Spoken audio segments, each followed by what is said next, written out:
मैंने सोचा आपसे कुछ ना कहूं तो अच्छा है, और चुप ही रहूं तो अच्छा है। कारण था तुम पितु ससुर सरिस हितकारी, उतर देव फिर अनुचित भारी।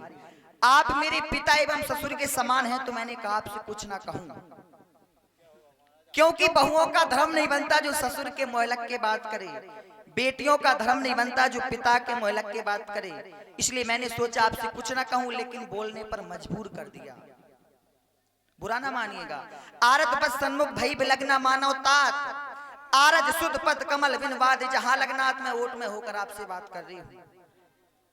भला आपसे क्या कहूं, आप तो सब जानते हैं हमारे मायके के बारे में और ससुराल के बारे में। पितु वैभव विलास में डीठा, नृप मणि मुकुट मिलत पद पीठा।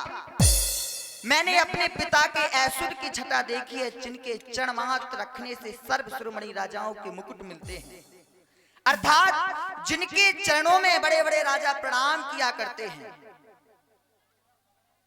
फिर ससुर चकवई कौशल राऊ, भुवन 410 प्रगट प्रभाव। आगे होई जई सुरपत लेई, अर्ध सिंहासन आसन दे। जिनका स्वागत करने के लिए इंद्र भी आगे होकर करता है, और अपने आधे सिंहासन पर बैठने के लिए स्थान भी देता है। लेकिन ये सब वैभव मुझे सुहाता नहीं है। क्यों नहीं सुहाता? बिन रघुपति पद पदुम परागा, मोह के उस अपने सुखद न लागा। बिना रघुनाथ जी के चरण कमलों की रज के बिना इस संसार में हमें कुछ भी सुखदाई नहीं है। स्वप्न में भी कुछ अच्छा नहीं लगता, जीती जागती की तो कौन कहे। तो आदरण मंत्री जी, आपने स्वर्ण देखा होगा, सोना। सोने से कोई चाहे तो उसकी चमक अलग कर दे तो कभी नहीं हो सकती। होती है क्या? नहीं होती है तो मंत्री सोने आरु चमक कभी सोने से अलग नहीं हो। चरणों की रेखा चरणों के धोने से अलग नहीं।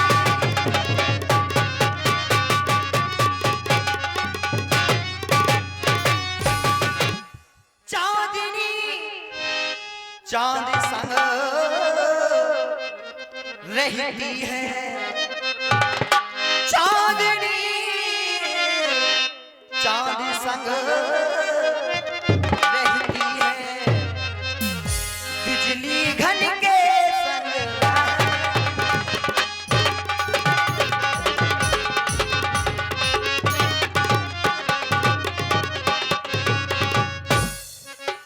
चांदनी चांद संग रहती है, बिजली घन के संग रहती है।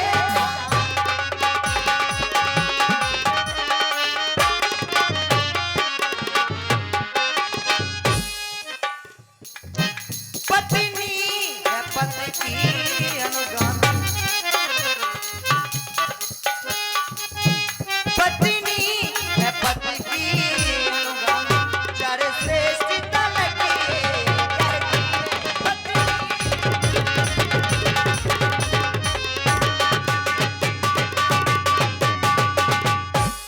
है स्वर्णपुरी सी अवधपुरी, पर हमें ना ललचा सकती है, और हंसनी सरोवर को तजकर अन्न नहीं जा सकती है। तो मंत्री जी,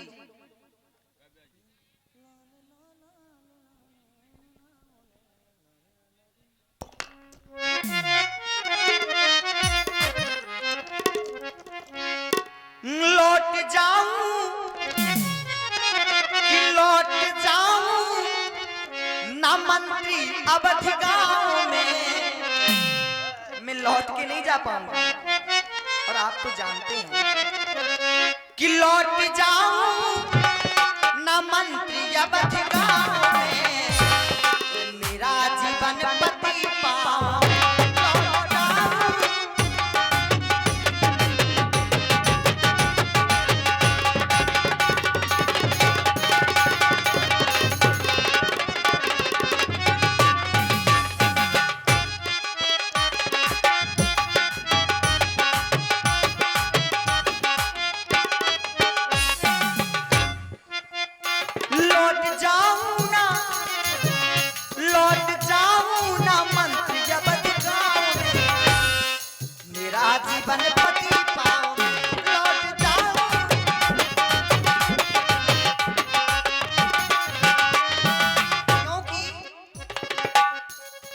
मेरे मन में एक ही सूझा, मैं तो करूंगी पद की पूजा, पद के बिना और नहीं पूजा। मेरे मन में एक ही सूझा, मैं तो करूंगी पद की पूजा, पद के बिना और नहीं।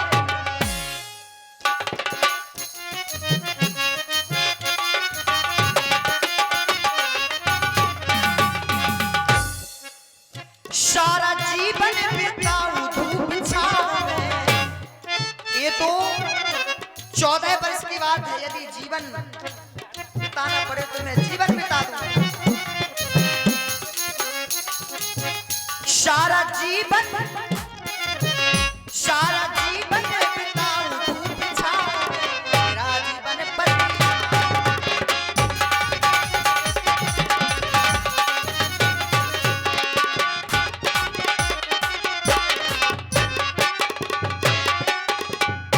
मेरा प्रणाम कह देना और मैं क्षमा चाहता हूं। हेलो हेलो हेलो, वहां से बंद ना करें, इसमें वॉल्यूम है बंद करने का। पुन कछु लखन कही कटुबानी, जानकी जी निवेदन करी रही थी, अचानक लक्ष्मण जी को क्रोध आ गया और कटु शब्दों में मंत्री सुमंत्र से अपनी वाणी को कहने लगे। श्री लक्ष्मण जी, तो ये है अयोध्या का न्याय, ये है अवध राज्य की नीति जो आज देखने को प्राप्त हो गई। मैं जानता हूं हर किसी राज्य के नियम बनाए जाते हैं और जब उन नियमों का पालन किया जाए उसे हम राजनीति कहते हैं। लेकिन अयोध्या में नियमों का कोई पालन नहीं, राजनीति समाप्त हो गई, कूटनीति प्रारंभ हो गई। अयोध्या में कूटनीति प्रारंभ हो गई। मैंने देखा है, प्रथम संपूर्ण नगर में घोषणा की गई, प्रातः काल राम को अयोध्या का राजा बनाया जाएगा, लेकिन राजा नहीं बनाया गया, वनवासी बना दिया गया। दूसरी ओर मैंने विचार किया अयोध्या पर, अयोध्या राज्य पर, अयोध्या के रघुवंशियों पर, तो मैंने क्या पाया, रकुल रीत सदा चली आई, प्राण जाए पर वचन न जाई। भले ही रघुवंशियों के प्राण चले जाएं, लेकिन वचनों का पालन रघुवंशी हमेशा करते रहे। आज हमें वो भी देखने को प्राप्त नहीं हुआ, क्योंकि कहा कुछ और गया, किया कुछ और गया। मैंने अपने कुल की ओर देखा, हमारे कुल की एक रीत है, हमारे कुल की एक परंपरा है, ज्येष्ठ स्वामी सेवक लघु भाई या दिनकर कुल रीत सुहाई।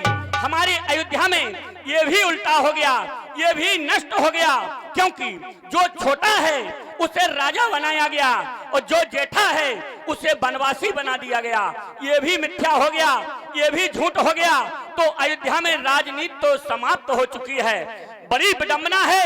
मैंने यहाँ पर एक विचित्रता को देखा और मैंने क्या देखा कि मंत्री जी आए हुए हैं और आकर के मंत्री जी निवेदन कर रहे हैं हमारे भैया से कि अयोध्या वापस लौट चलो।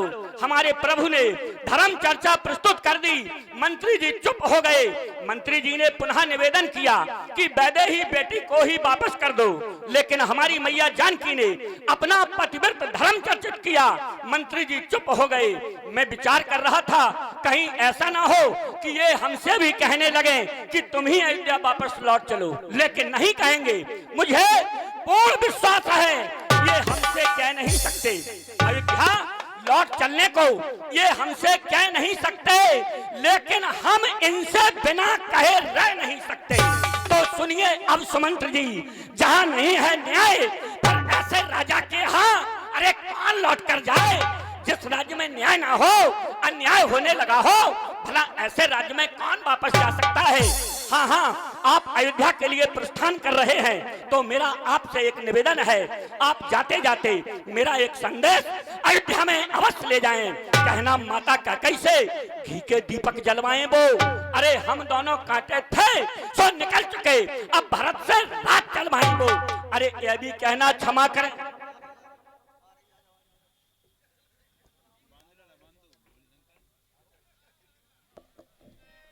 प्रभु बरजे बड़न चित जानी। प्रभु प्रभु श्री राम जी जब देखा ये कि लक्ष्मण जी कटु वाणी का प्रयोग कर रहे हैं तो मानसकार बाबा तुलसीदास जी लिख रहे हैं, प्रभु वर्जे वण अनुचित जानी। अनुचित ही नहीं बल्कि प्रभु श्री राम जी को ये वचन जो सुमंत्र जी के प्रति कहे गए ये बड़ा अनुचित है। और इस प्रकार से श्री राम जी लक्ष्मण जी को समझाने का प्रयास किए। सुनिए। पिता तुल्य मंत्री सुमंत जी, लक्ष्मण की ओर से मैं क्षमा चाहता हूं। हाँ, अपने मस्तिष्क पटल पर इस अज्ञान, नादान, अनजान लक्ष्मण की बात को मत रखना, बिल्कुल नहीं। लक्ष्मण को क्षमा कर दो।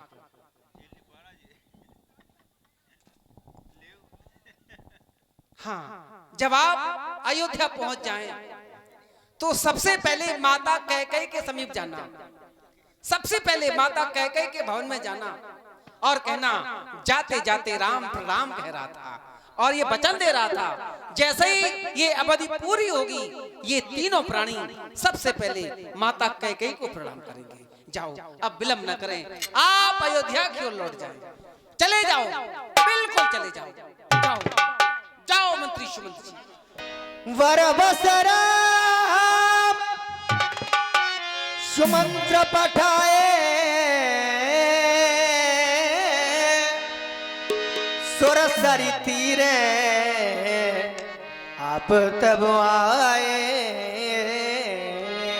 यद्यपि सुमंत्र जी का जाने का मन नहीं है, लेकिन राम जी ने बरियाई वरवस राम बरियाई ही श्री सुमंत्र जी को अयोध्या प्रदेश भेज दिया और शीघ्रता से प्रभु श्री राम भैया लक्ष्मण मैया जानकी सुरसरी माता गंगा के समीप में आ गए हैं। धन्यवाद। बंधु लक्ष्मण, सीता, माता गंगा के पावन तट पर हम आ पहुंचे हैं।